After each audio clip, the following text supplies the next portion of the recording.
Nomura International provides financial analysis for all global spaces, and CNBC Africa caught up with CEO Jeremy Bennet at WEF to discuss his thoughts on the negative views of tapering. I think it's a little overplayed. I think the emerging markets, particularly Africa, you're running a marathon, not a sprint. This is not a 1 year type time horizon. Quantitative easing will have an impact, but actually the tapering will also have an impact on the desirability of investors putting money into Western economies. This is ultimately a source for the best opportunities for capital, and we see a huge amount of interest in Africa, and I don't think that's going to go away on some short-term G20 financial exercise. So let's touch on your optimism. So many people have disregarded emerging markets and highlighted the slow growth that's coming through from those regions. How do you remain optimistic in a tough environment where so many of these countries are plagued by politics and a variety of other negative impacts?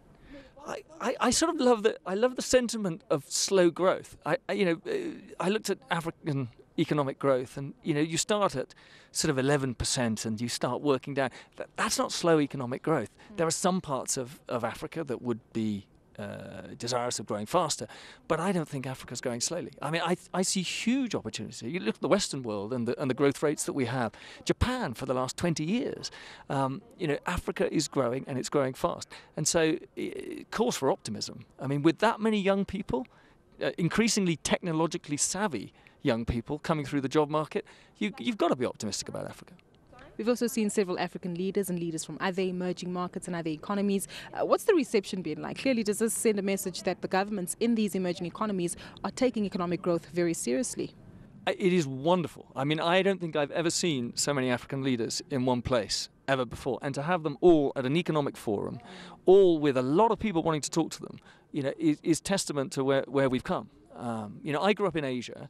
My first job was in India in 1987. I worked in finance through the growth of Thailand, Indonesia, Hong Kong, Singapore, etc.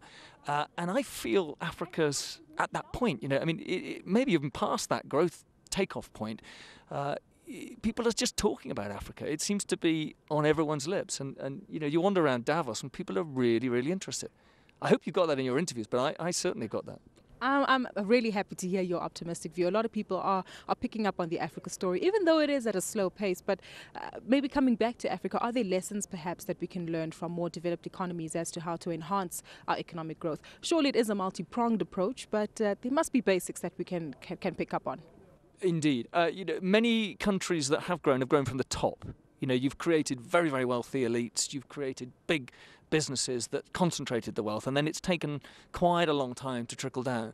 Again, I think the thing that I like about Africa, with mobile technology, with the kind of, is I'm hoping to see a more inclusive growth. Something that touches a wider group of the population faster than it did in some of the other markets that grew slightly more top-down. And if we get that, then we'll get an inclusive kind of growth across Africa, which is